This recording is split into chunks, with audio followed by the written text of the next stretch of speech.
الصلاة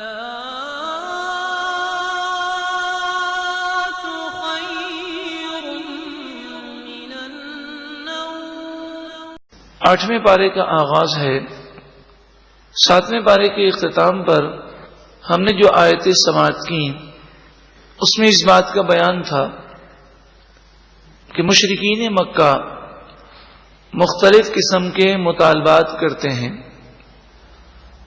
اور وہ کہتے ہیں کہ جو ہم مانگتے ہیں وہ ہمیں کیوں نہیں ملتا، ہمیں تو وہ نشانی ملے جو ہم مانگ رہے ہیں۔ 8ویں پارے کے آغاز میں ان مشرکین مکہ کی ضد اور ہٹ دھرمی کا بیان ہے۔ ارشاد فرمایا وَلَوْ أَنَّنَا نَزَّلْنَا إِلَيْهِمُ الْمَلَائِكَةَ، اور اگر بے شک ہم ان کی طرف فرشتوں کو نازل کرتے، وَكَلَّمَهُمُ الْمَوْتَى، اور قبروں سے نکل کر ان سے مردے کلام کرتے، وَحَشَرْنَا عَلَيْهِمْ كُلَّ شَيْءٍ قُبُلًا مَا كَانُوا لِيُؤْمِنُوا، اور ہر چیز کو جمع کر کے ان کے سامنے لے آتے، اور دنیا کی ہر چیز اس بات کی گواہی دیتی کہ اللہ کے یہ سچے نبی ہیں۔ مَا كَانُوا لِيُؤْمِنُوا، پھر بھی وہ ہرگز ایمان نہ لاتے۔ تو ان کے مطالبات صرف ضد کی وجہ سے ہیں۔ نبی اکرم صلی اللہ علیہ وآلہ وسلم نے جو معجزات دکھائے ہیں اور جو قرآن مجید فرقان حمید پیش کیا ہے، اس کے بعد کسی شک و شبے کی گنجائش باقی نہیں رہتی۔ قرآن پاک کو دیکھ کر، معجزات کو دیکھ کر ہر شخص کا ضمیر اس بات پر مطمئن ہوگا کہ یہ سچے نبی ہیں۔ اب جو یہ مطالبات کرتے ہیں صرف ضد کے لیے اور لوگوں کو یہ بتانے کے لیے کہ ہم تو مطالبات کرتے ہیں، نشانیاں مانگتے ہیں، وہ نشانیاں ہمیں ملتی نہیں ہیں۔ مفسرین بیان کرتے ہیں کہ قریش مکہ نبی اکرم صلی اللہ علیہ وآلہ وسلم کی خدمت میں آئے اور کہنے لگے اگر مرنے کے بعد بت پرستی کا کوئی عذاب ملتا ہے تو آپ ایسا کریں کہ جو قبروں میں مردے ہیں قبریں کھل جائیں، مردے قبروں سے نکلیں اور ہمیں آ کر بتائیں کہ بت پرستی کے یہ نقصانات ہم نے قبر میں دیکھے ہیں۔ فرشتے اتریں اور وہ آپ کی نبوت کی گواہی دیں۔ ارشاد فرمایا گیا یہ صرف ان کی باتیں ہیں، یہ ایمان نہیں لائیں گے الا ان یشاء اللہ، مگر یہ کہ اللہ چاہے اور ایمان کی توفیق دے تو وہ اللہ کی مشیت ہے، ورنہ ان کے حال یہ ہیں کہ نشانیاں دیکھ کر بھی ایمان لانے والے محسوس نہیں ہوتے۔ وَلَٰكِنَّ أَكْثَرَهُمْ يَجْهَلُونَ، ہاں لیکن ان میں سے اکثر نادان ہیں، جہالت کا مظاہرہ کرتے ہیں۔ وَكَذَلِكَ، اور اسی طرح جَعَلْنَا لِكُلِّ نَبِيٍّ عَدُوًّا، ہم نے ہر نبی کے لیے دشمن کر دیے، شیاطین الانس والجن، انسانی شیطان اور جنات میں سے شیاطین، یوحی بعضهم الی بعض، وہ ایک دوسرے کو خفیہ وسوسہ ڈالتے ہیں اور چال بازیاں سکھاتے ہیں۔ زخرف القول، بناوٹ کی باتیں، غروراً، ایک دوسرے کو دھوکہ دینے کے لیے۔ نبی اکرم صلی اللہ علیہ وآلہ وسلم کو اس آیت کریمہ میں تسلی دی گئی کہ آپ رنج نہ کریں، پچھلے نبیوں کے ساتھ بھی ایسا ہوا کہ انسانی شیطان اور جنات میں سے سرکش جنات یہ نبی کے دشمن بن گئے اور انہوں نے ایک دوسرے کو مختلف قسم کی ہیلے تدابیر اور چالیں سکھائیں اور سب نے مل کر نبی کو پریشان کرنے کی کوشش کی. لیکن جس طرح وہ دین اسلام کو کچھ نقصان نہ پہنچا سکے تو آپ کے دور کے جو شیطان ہیں وہ بھی دین اسلام کو کچھ نقصان نہ پہنچا سکیں گے. اب اس آیت کریمہ میں 2-3 باتیں قابل غور بہت زیادہ ہیں. ایک تو یہ ارشاد فرمایا کہ ہم نے ہر نبی کے لیے انسانی شیطان اور سرکش جنات کو دشمن بنا دیا. اس سے مراد یہ ہے کہ اللہ تعالی نے کسی کو مجبور محض نہ بنایا انسان کو اور جن کو. اگر اللہ تعالی انہیں مجبور کر دیتا اور ان کی طاقتیں سلب کر لیتا تو یہ انسانی شیطان کچھ نہ کر سکتے. لیکن اللہ تعالی کی مشیت ہے کہ وہ حق اور باطل دونوں راستوں کو واضح فرماتا ہے. جو حق پر چلتا ہے وہ جنتی ہو جاتا ہے اور جو باطل پر چلتا ہے وہ جہنمی ہوتا ہے. اللہ نے کسی کو پتھر کی طرح انسان یا جن کو مجبور محض نہ بنایا کہ وہ ہل بھی نہ سکے. اللہ تعالی کی مشیت ہے. وہ چاہتا تو وہ گناہ نہ کر سکتے، وہ چاہتا تو ان کے ہاتھ پر فالج پڑ جاتا، اگر گناہ کی طرف بڑھتے تو اوپر سے آسمان سے بجلی گر جاتی، لیکن اس کی مشیت ہے کہ وہ ڈھیل دیتا ہے.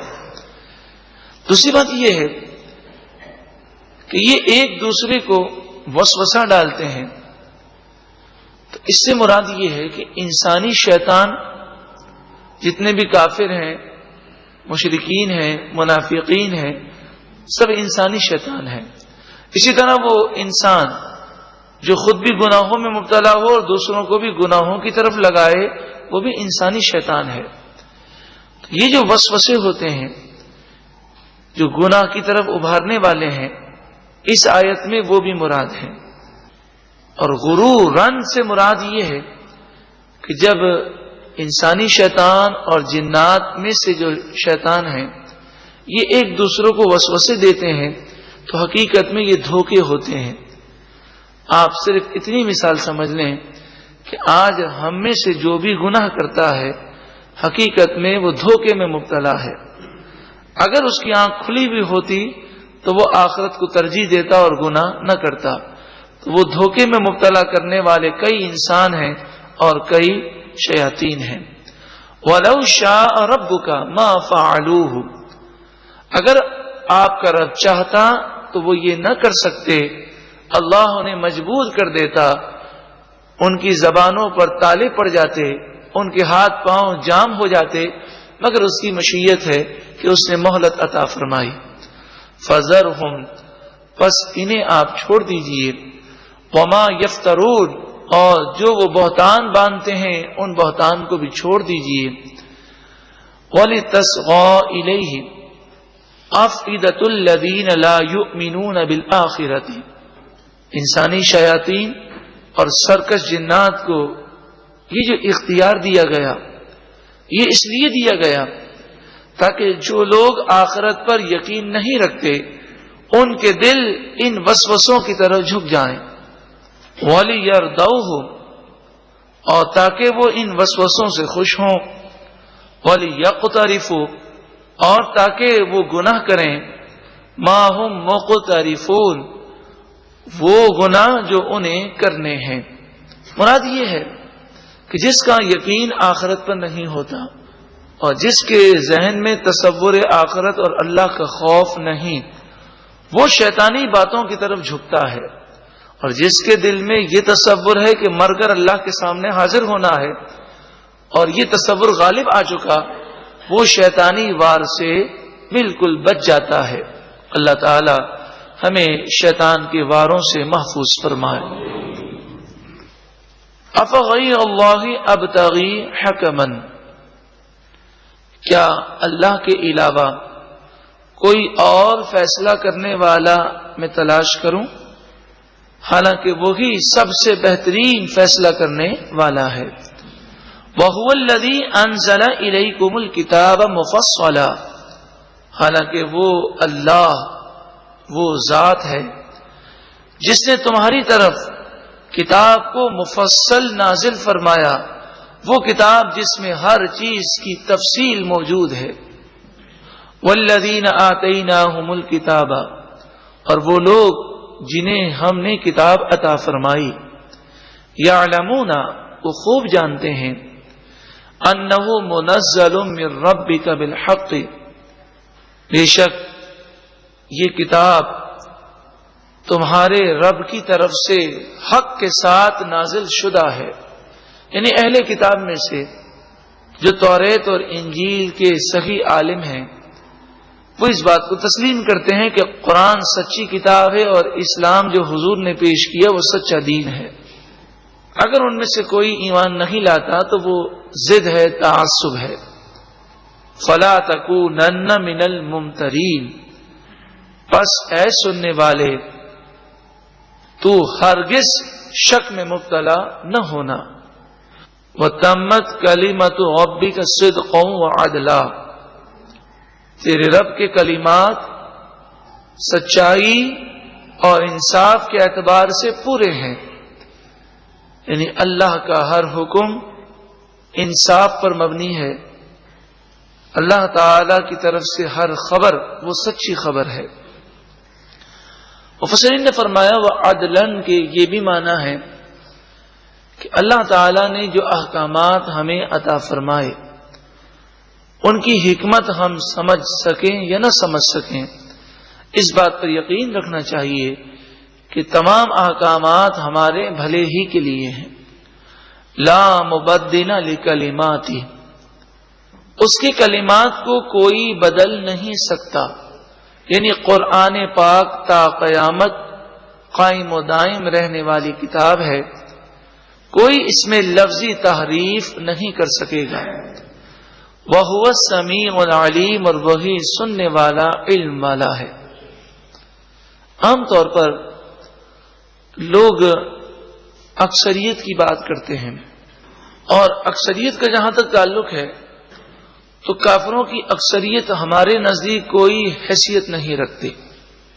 آج بھی 80% یا 85% کافر ہیں پوری دنیا میں، اور پھر 15% یا 20% جو مسلمان ہیں، ان میں سے کئی ایسے بھی ہیں جو اپنے آپ کو مسلمان کہتے ہیں لیکن قادیانی ہیں، حدیث کے انکار کرنے والے ہیں، اولیاء کے بے ادب ہیں، یہ حضور کی بے ادبی کرنے والے ہیں، یہ قرآن کے بعض احکامات کا مذاق اڑانے والے ہیں، یہ اپنے آپ کو ماڈرن کہہ کر اسلامی احکامات سے روگردانی کرنے والے ہیں۔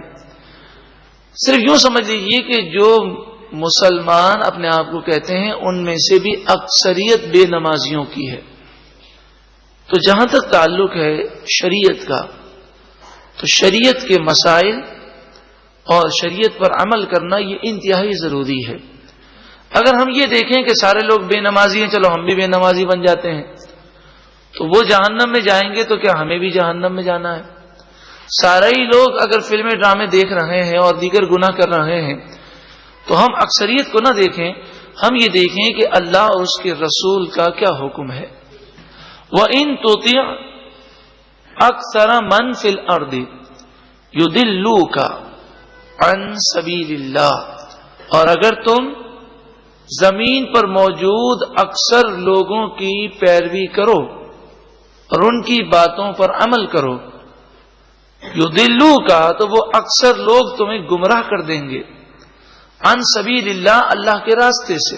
میں نے ابھی عرض کیا کہ 85% اس وقت دنیا میں کافر ہیں، تو اگر ان کی باتوں پر ہم چلے اور ان کے وسوسوں اور ان کے اعتراضات کی وجہ سے ہم نے اپنے معمولات کو چینج کرنا شروع کر دیا کہ وہ ہمیں دہشت گرد نہ کہیں، وہ ہمیں ماڈرن کہیں، وہ ہمیں تہذیب یافتہ کہیں، وہ ہمیں ہائپر نہ کہیں، اس طرح کی سوچ اگر ہم نے بنا لی تو ہم اپنے دین اسلام سے ہٹ جائیں گے۔ ان کی سمجھ میں آئے یا نہ آئے، ہمیں اسی پر عمل کرنا ہے جو اللہ اور اس کے رسول کا حکم ہے۔ إِن يَتَّبِعُونَ إِلَّا الظَّنَّ، یہ اکثر لوگ جو کافر ہیں یہ صرف گمان کی پیروی کرتے ہیں، یہ اپنی عقل کے پیچھے چلتے ہیں، اور انسانی عقل ناقص ہے، تو عقل کی رسائی اللہ کے حکم تک بسا اوقات نہیں ہو سکتی۔ وَإِنْ هُمْ إِلَّا يَخْرُصُونَ، اور وہ لوگ خوش فہمیوں میں مبتلا ہیں، یعنی من گھڑت من مانی باتیں، خیالات انہوں نے سوچے ہوئے ہیں، اور وہ سمجھتے ہیں کہ ہمارے ساتھ یہی معاملہ کیا جائے گا۔ مثلا مشرکین مکہ تھے، ان کا تصور تھا کھاؤ پیو عیش کرو اور مر کر مٹی میں مل جانا ہے، یہ دنیا ہی عیش کرنے کی دنیا ہے۔ تو اس طرح انہوں نے من گھڑت خیالات بنائے ہوئے، حقیقت میں ایسے لوگوں کا نہ کوئی دین ہے نہ کوئی مذہب ہے۔ دین تو صرف اور صرف اسلام ہے، کہ جو سچا دین ہے اور اللہ کی طرف سے عطا کردہ دین ہے۔ باقی جتنے ادیان ہیں سب من گھڑت اور اپنے بنائے ہوئے ہیں۔ ان ربک هو اعلم من یضل عن سبیلہ، بے شک آپ کا رب خوب جانتا ہے کون اس کے راستے سے گمراہ ہوگا۔ جو گمراہ ہے اور جو گمراہ ہونے والا ہے اسے رب العالمین جانتا ہے۔ وَهُوَ أَعْلَمُ بِالْمُهْتَدِينَ، اور اللہ تعالی ہدایت یافتہ لوگوں کو بھی خوب جاننے والا ہے۔ اللہ تعالی ہمیں بھی ہدایت یافتہ لوگوں میں شامل فرمائے۔ اب جو آیت کریمہ ہے یہ ایک بہت بڑے مسئلے کو حل کر دیتی ہے۔ شیطان کی طرف سے انسان کو بلا وجہ کنفیوز کیا جاتا ہے، انسان بسا اوقات پریشانی میں آ جاتا ہے۔ اب میں آپ کو مثال دوں، ایک شخص اپنے گھر بکرا لے کر آیا اور اس نے اللہ کا نام لے کر اسے ذبح کیا، ذبح کرنے کے بعد اس کا گوشت بنا کر اس نے قرآن پاک کی تلاوت کی، درود پاک پڑھے، پھر اللہ سے دعا مانگی اور کہا اے مالک و مولا اس کا ثواب تو فلاں فلاں نیک بندوں کو پہنچا دے، جسے ہم عرف عام میں ایصال ثواب کہتے ہیں۔ اب آپ دیکھیں، بکرے کو ذبح کرنے سے لے کر کھانا کھلانے تک ہر وقت اللہ کا نام لیا گیا، اللہ ہی سے دعا مانگی گئی۔ اب اگر کوئی شخص اس کھانے کو حرام کہے اور کہے اسے نہیں کھانا چاہیے تو کتنا افسوس ہوگا اور اس کی نادانی پر حیرت بھی ہوگی کہ بھئی جب اللہ کا نام لیا گیا اور شروع سے لے کر آخر تک اللہ سے دعائیں مانگی گئی ہیں، اور یہ تو ایصال ثواب کے لیے ہے، جسے ہم عرف عام میں نیاز کہہ دیتے ہیں، لنگر کہہ دیتے ہیں، برسی کہہ دیتے ہیں، تیجا کہتے ہیں، چالیسواں کہتے ہیں۔ جب ایصال ثواب کے لیے کوئی کھانا پکایا گیا تو اسے خنزیر کی طرح نعوذ باللہ من ذالک ناپاک سمجھنا یہ کتنی بڑی نادانی ہوگی اور دین سے کتنی بڑی دوری ہوگی۔ تو اس پر ایک ذہن میں وسوسہ یہ شیطانی ہوتا ہے کہ بھئی اس میں یہ کہا گیا کہ یہ ہمارے دادا کا بکرا ہے، یا کہتے ہیں یہ ہمارے دادا کے نام کا کھانا ہے، یا بعض کہتے ہیں یہ ہمارے غوث پاک کے نام کا کھانا ہے۔ تو جب غوث پاک کے نام کا کھانا ہے یا دادا کے نام کا کھانا ہے تو ہمارے لیے جائز نہیں ہوا۔ تو اب دیکھیں، غوث پاک کے نام کا کھانا یا دادا کے نام کا کھانا یا ہمارے نانا کے نام کا کھانا، اس سے مراد یہی ہوتی ہے ایصال ثواب، کہ بھئی یہ کھانا نانا کے نام کا کھانا ہے، یعنی نانا کو ایصال ثواب کے لیے۔ قرآن مجید فرقان حمید نے ارشاد فرمایا فَكُلُوا، بس تم کھاؤ، مما اس کھانے سے ذُكِرَ اسْمُ اللَّهِ عَلَيْهِ جس پر اللہ کا نام لیا گیا۔ تو دیکھیں ذبح کیا گیا، اللہ کا نام لیا گیا، فاتحہ کی گئی تو دعا کس سے مانگی گئی؟ اللہ سے، پھر بسم اللہ الرحمن الرحیم پڑھ کر اس کھانے کو کھایا گیا تو چاروں طرف اللہ ہی کا نام ہے۔ پھر اس کے بعد اگر کوئی نہ کھائے تو بتائیے وہ اس قرآنی حکم پر عمل کرتا ہے؟ قرآن تو فرماتا ہے فَكُلُوا، یہ امر کا صیغہ ہے، امر کے معنی آرڈر ہے، یہ حکم ہے۔ فَكُلُوا، پس تم کھاؤ، مما اس کھانے سے ذُكِرَ اسْمُ اللَّهِ عَلَيْهِ جس پر اللہ کا نام ذکر کیا گیا۔ اور یہ کھانا تمہارے لیے ضروری اس لیے بھی ہے ان کنتم بآیاتہ مؤمنین، اگر تم اللہ کی آیتوں پر ایمان رکھنے والے ہو. اگر اس کے باوجود بھی کوئی نہ کھائے تو قرآن پاک اس سے کیا ارشاد فرماتا ہے؟ وَمَا لَكُمْ أَلَّا تَأْكُلُوا مِمَّا ذُكِرَ اسْمُ اللَّهِ عَلَيْهِ، تمہیں کیا ہو گیا کہ تم اس کھانے کو نہیں کھاتے جس پر اللہ کا نام ذکر کیا گیا. وَقَدْ فَصَّلَ لَكُمْ مَا حَرَّمَ عَلَيْكُمْ، حالانکہ اللہ نے تمہارے لیے حرام چیزوں کو بیان کر دیا، اور جس چیز کو اللہ نے حرام نہیں قرار دیا وہ حلال ہے، اس کے کھانے میں کوئی حرج نہیں. إِلَّا مَا اضْطُرِرْتُمْ إِلَيْهِ، ہاں حرام کھانے جیسے خنزیر کا گوشت ہے اور دیگر جو چیزیں حرام ہیں وہ بعض صورتوں میں مجبوری کے اندر کھانے کی اجازت دی جاتی ہے. تو فرمائے الا مضطررتم الیہ، مگر جب تم اس کی طرف مجبور ہو جاؤ اور جان جانے کا خطرہ ہو تو اس میں سے جان بچانے کے لیے کھا سکتے ہو. جیسے خنزیر ہے، شراب ہے، اگر کوئی پیاس سے مر رہا ہے اور شراب کے علاوہ کوئی چیز نہیں تو جان بچانے کے لیے چند گھونٹ پی سکتا ہے. وَإِنَّ كَثِيرًا، اور بے شک بہت سے لوگ لَيُضِلُّونَ بِأَهْوَائِهِمْ بِغَيْرِ عِلْمٍ، نادانی میں اپنی خواہشات کے ذریعے لوگوں کو گمراہ کرتے ہیں. تو اللہ کی حلال کردہ چیز کو اپنی نادانی سے حرام کہتے ہیں. اور یہ مسئلہ یاد رکھیں، جو چیز حلال ہے اس کو حرام سمجھنا یہ بھی جرم ہے. ان ربک هو اعلم بالمعتدین، بے شک آپ کا رب حد سے بڑھنے والوں کو خوب جانتا ہے. تو حلال چیز کو، جائز چیز کو حرام کہنا یہ حد سے بڑھ جانا ہے. وَذَرُوا ظَاهِرَ الْإِثْمِ وَبَاطِنَهُ، ظاہری گناہ کو بھی چھوڑ دو اور باطنی گناہ کو بھی چھوڑ دو. کتنی پیاری آیت کریمہ ہے کہ اس آیت کے اس جز میں گویا کہ ساری شریعت کو جمع کر دیا گیا. ظاہری گناہ جو لوگوں کو نظر آتے ہیں، باطنی گناہ جو دل کے امراض ہیں جیسے حسد، کینہ، بغض، عداوت، بدگمانی، یہ باطنی گناہ ہیں. اسی طرح ریاکاری، دکھلاوا، تکبر، غرور، عجب، یہ باطنی گناہ ہیں. تو دل بھی صاف ہو اور ظاہر بھی صاف ہو، شریعت کے احکامات پر عمل کیا جائے، یہی قرآن پاک کا پیغام ہے. اللہ تعالی ہمیں عمل کی توفیق عطا فرمائے. اسی طرح ایسی چیزوں سے بچنا چاہیے کہ جس کو دیکھ کر، جس کو سن کر دل و دماغ پر برے اثرات پڑیں. تو ایسی بے حیائی والے مناظر اگر دیکھے جائیں گے تو پھر آنکھیں بھی گندی ہوں گی، ذہن بھی گندا ہوگا، دل بھی گندا ہوگا. تو یہ باطنی جو گندگی ہے اس پر اس کی پکڑ ہوگی، کیونکہ اس نے اپنے ذہن کو گندا کرنے کے لیے خود اسباب مہیا کیے.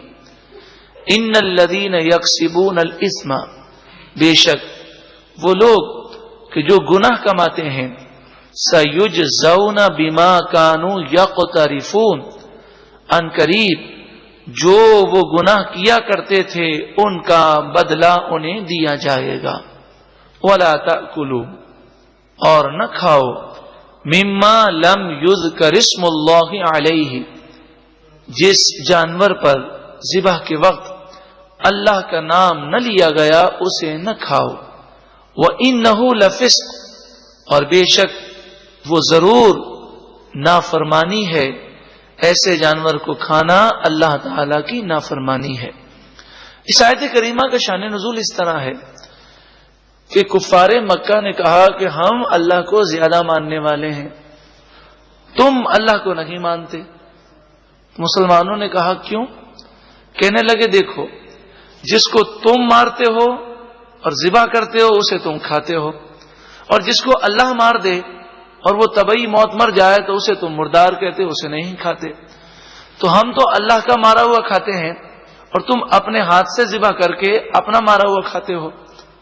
اس کے جواب میں یہ آیت کریمہ نازل ہوئی کہ بات یہ نہیں ہے، بات یہ ہے کہ جس کو ہم نے ذبح کیا اسے بھی موت اللہ نے دی ہے، اور جو طبعی موت مر گیا اسے بھی موت اللہ ہی نے دی ہے. بات صرف یہ ہے کہ اس جانور پر اللہ کا نام نہیں لیا گیا تو اس لیے ہم اسے نہیں کھاتے، اور اس کو جب اس کی جان نکل رہی تھی اور ہم نے ذبح کیا تو اس وقت اللہ کا نام لیا گیا، تو اللہ کے نام لینے کی وجہ سے ہم اسے کھاتے ہیں. اس آیت کریمہ کے تحت مفسرین نے بیان کیا کہ اللہ کا نام جانور پر کوئی نہ لے تو اس کی دو صورتیں ہیں. ایک صورت ہے کہ وہ جان بوجھ کے نہ لے، اور ایک صورت ہے وہ بھول جائے. حدیث پاک کے تحت بھول کو معاف قرار دیا گیا. اگر کوئی جانور ذبح کرتے وقت اللہ کا نام لینا بھول جائے تو وہ معاف ہے، لیکن جان بوجھ کر اگر اللہ کا نام نہ لے تو وہ جانور مردار ہو جاتا ہے. اب سوال یہ ہے کہ کوئی شخص کیا جان بوجھ کر اللہ کا نام نہیں لے گا؟ کیا وہ بھی مسلمان ایسا کرے؟ تو ایسا اس صورت میں ہو سکتا ہے، لا علمی ہو سکتی ہے. مثلا منہ میں پان ہے اور وہ جانور ذبح کرتا ہے اور وہ خیال کرتا ہے کہ دل میں نے اللہ کا نام لے لیا ہے، تو زبان سے اللہ کا نام لینا اتنی آواز سے کہ اس کے کان سن سکیں، اتنا اللہ کا نام لینا یہ لازمی اور ضروری ہے. تو اس صورت میں جانور مردار ہو جائے گا. اسی طرح اس کی مثال میں نے پہلے بھی عرض کی تھی کہ ایک چھری پر دو آدمیوں کے ہاتھ ہیں، ایک اللہ کا نام لیتا ہے اور دوسرے کو یاد ہے مگر وہ کہتا ہے کہ دوسرا تو لے رہا ہے، مجھے لینے کی کیا ضرورت ہے، تو وہ جانور مردار ہو جائے گا. اسی طرح ایسا ہوتا ہے کہ ہمارے یہاں قربانیوں میں یہ مسئلہ بھی پہلے عرض کیا تھا لیکن آیت کی مناسبت سے پھر اس کو ریپیٹ کرتے ہیں کہ ہمارے یہاں قربانیوں میں جس کی قربانی ہوتی ہے وہ حصول برکت کے لیے چھری لے کر تھوڑا سا وہ چھری کو چلاتا ہے، اور ابھی اس کی جانور کی رگیں جو ہے کٹی نہیں ہوتی اور کسائی اسے کاٹ دیتا ہے اس کے ہاتھ سے لے کر. تو حاجی صاحب یا سیٹھ صاحب یا کوئی بھی شخص جو قربانی حصول برکت کے لیے چھری پھیرتا ہے وہ تو اللہ کا نام لیتا ہے، لیکن اس نے تو حقیقتاً ذبح کیا ہی نہیں ہے، ذبح تو کسائی نے کیا. اس کو یاد بھی ہوتا ہے لیکن وہ یہ خیال کرتا ہے انہوں نے لے لیا، مجھے لینے کی کیا ضرورت ہے، تو جانور مردار ہو جائے گا. اس لیے احتیاط کا تقاضا یہی ہے کہ جب ہم جانور ذبح کرنے لگیں تو جتنے کسائی ہوں سب سے کہیں کہ ہم اللہ کا نام لیں گے، آپ سب اللہ کا نام لیں، کیونکہ بسا اوقات جانور اچھلتا ہے اور جس کسائی کو کاٹنا ہوتا ہے وہ نہیں کاٹ سکتا، دوسرا گردن کاٹ دیتا ہے، اور وہ اللہ کا نام لینا جان بوجھ کر ترک کر دے تو جانور مردار ہو جائے گا.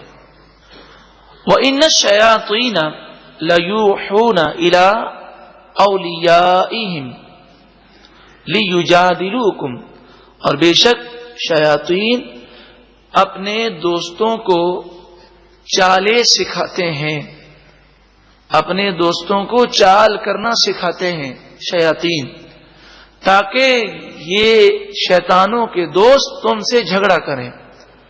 یہ آیت کریمہ کا تعلق پیچھے سے اس طرح ہے کہ مشرکین نے یہ اعتراض کیا تھا نا کہ اللہ تعالیٰ جس کو مار دے اسے تم کھاتے نہیں ہو اور جس کو تم مارو اسے کھاتے ہو. تو فرمایا یہ اعتراض جو ہے انہیں شیطان نے سکھایا تم سے بحث اور حجت کرنے کے لیے. وَإِنْ أَطَعْتُمُوهُمْ، اور اگر تم ان مشرکوں کی باتیں مانو گے، اِنَّكُمْ لَمُشْرِكُونَ، بے شک تم بھی ضرور مشرک ہو جاؤ گے. یعنی کافروں اور مشرکوں کی باتیں مانتے مانتے تم اس مقام پر پہنچ جاؤ گے کہ اپنے اسلام سے ہی دور ہو جاؤ گے.